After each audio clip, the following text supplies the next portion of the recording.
fun begins. How's it going? Hello. Well, Greetings, young Jedi. hello there. Hey everyone, Hybrid Toy Reviews here, and today I'm bringing you something really cool. This is Nawood from Star Wars Skeleton Crew. Not gonna lie, the last name's a little mouthful there, but I do just like going by Jod on this one. This is Jude Law's character from Skeleton Crew, and I was really excited to see him get cast because he is one of my more favorite actors of recent years, and so I'm just super happy to see him pop up in anything. In Star Wars especially, I've really been liking Jod. We are 3 episodes into Skeleton Crew at the time of recording, and I am just having a fun time with this character. It is a very well done looking figure just from first impressions in the package, and yeah, I'm just super excited. The show's been really good so far, so let's get into it and see if this Jod figure really meets my expectations and is a good one for you to put on your shelf. And here's Jod in the packaging. We'll start by taking a look at that, as we usually do. This is your standard Black Series packaging for the new Wave style. It features a large window showing Jod and his accessories off nicely. Your Black Series logo up top is number 1 in the Skeleton Crew line. Jod Nawood, Skeleton Crew in yellow there. Warning 4+ Hasbro. Get some really, really good artwork of Jod on the side here. Very, very faithful to the character design. Over here you get your wraparound window, wraparound stripe, your Black Series logo again.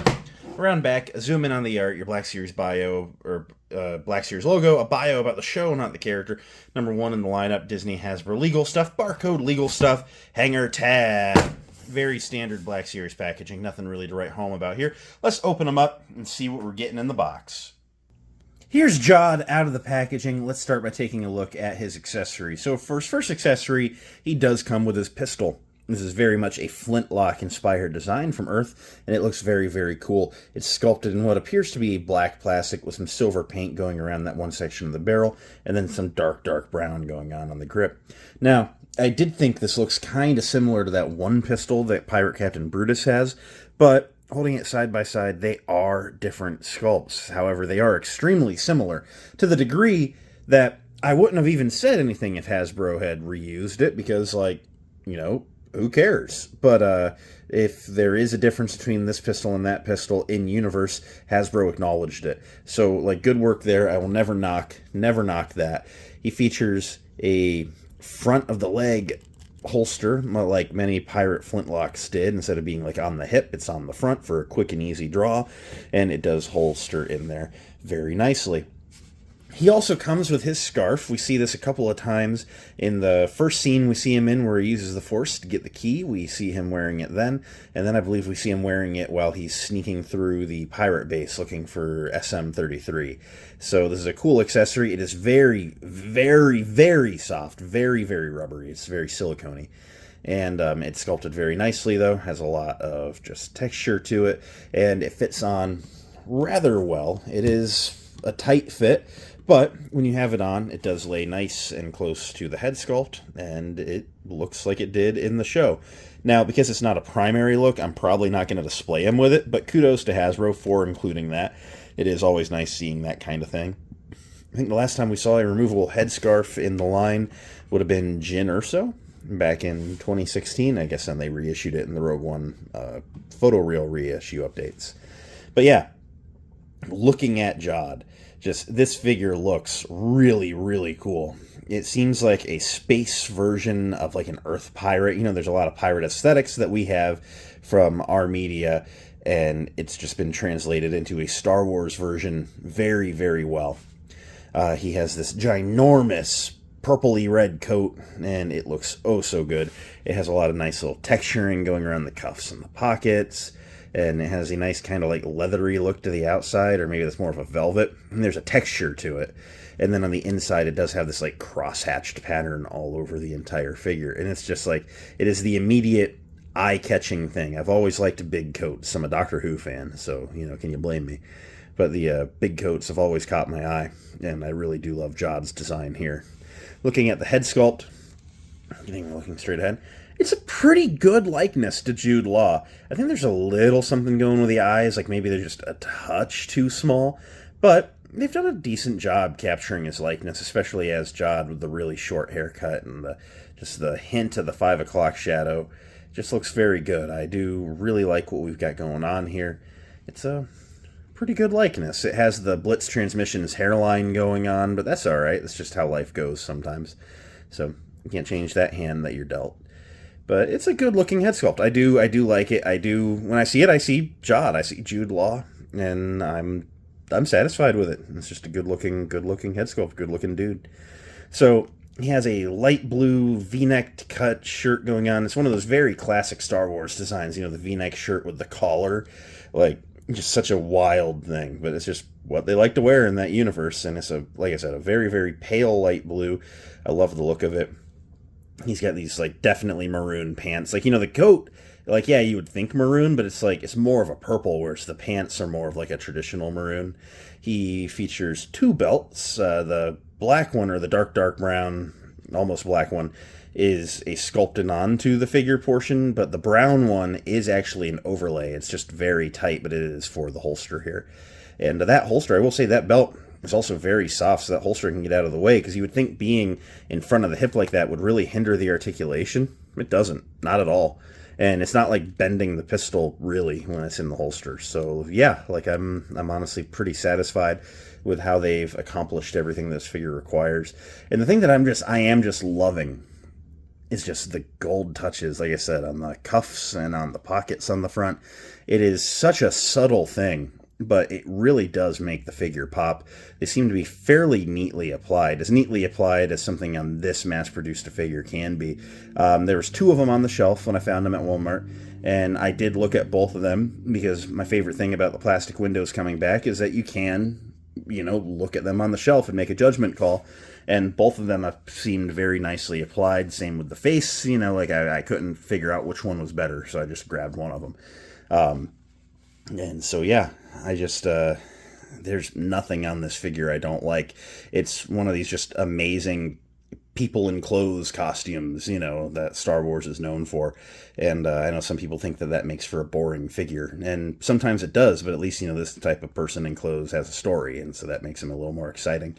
Not everyone in Star Wars has to be a Jedi or a clone trooper, and Jod's a great example of that.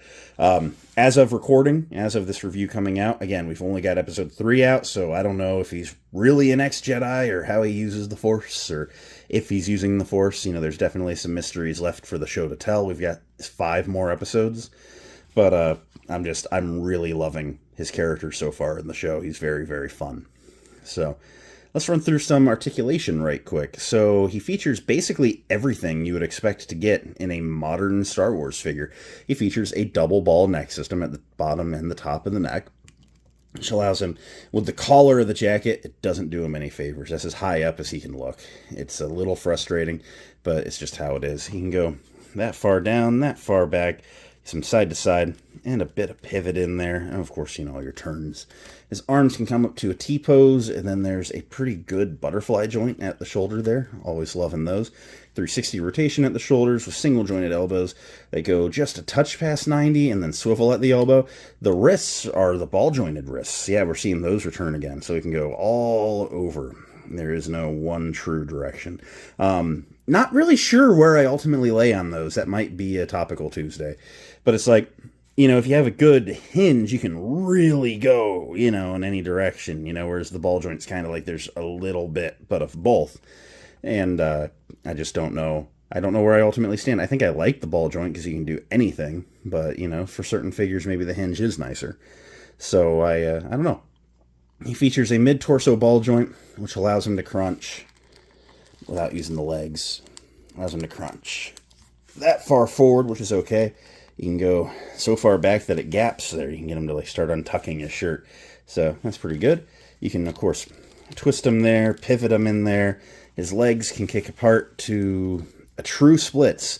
The coat is so soft that it gets out of the way for that. And of course, you do have the nice, very tall vertical cuts in the back that help with that.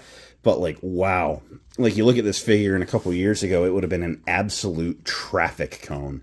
And they did so good on this. He doesn't have the upper thigh cut, which who cares, because he has the single jointed knees that go to 90 degrees and then swivel at the knee. That knee swivel replaces the thigh swivel.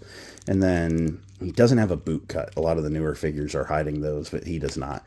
And then his feet can point that far down. They can go that far forward, and there's a forward-facing pin for rocker, allowing you to get him in some decently wide stances with both feet flat on the ground. Getting him stood back up, and in the middle of the review station, let's do some size comparisons. Here he is next to Pirate Captain Brutus, who is turning into quite the villain on this show. I'm definitely liking Brutus. And then, just because he is somewhat of the era, here he is next to an Imperial Stormtrooper who's just a standard 6-inch tall figure. He's a little taller than Jude Law. I don't know how tall Jude Law is. Is dude under 6 foot? If he's something like 5'10" or something, like, this would probably actually be a pretty good scale. I don't quite know. But it doesn't jump out at you on the shelf or anything. I think ultimately I do like how the scale is here. So at the end of the day, what do I think of Jod Nawood? I think that he is an incredibly well done figure, and I am so happy to be adding this one to the collection. It's just beautifully sculpted. I love the likeness. I love the articulation, the deco, just the sculpt. I have absolutely zero criteria or zero critiques to be made on this figure. He is so amazing and just a great, all around great work on Hasbro. This is just an excellent figure. I could just sit here going on and on and on about it. I mean, there's no flaws. And again, it's nice to actually be getting these figures like when the show is dropping. I've got a couple of the kids that I'm going to be reviewing throughout the rest of the week. And like, it's just such a good time. This show has been so well received, and I'm really loving to see that. And these figures are so well made, and I'm just, this has been a great month to be a Star Wars fan. So I'm going to go and get to work on some other reviews. Thank you all for watching. It means a lot that you did. If you enjoyed, leave a like, comment, subscribe, and all that end of video stuff. You know the drill. And yeah, keep an eye out. We will be doing lots more Skeleton Crew reviews throughout the week, and hopefully I'll have the rest of the kids by next week, and it'll be a good time. So may the Force be with each and every one of you, and goodbye.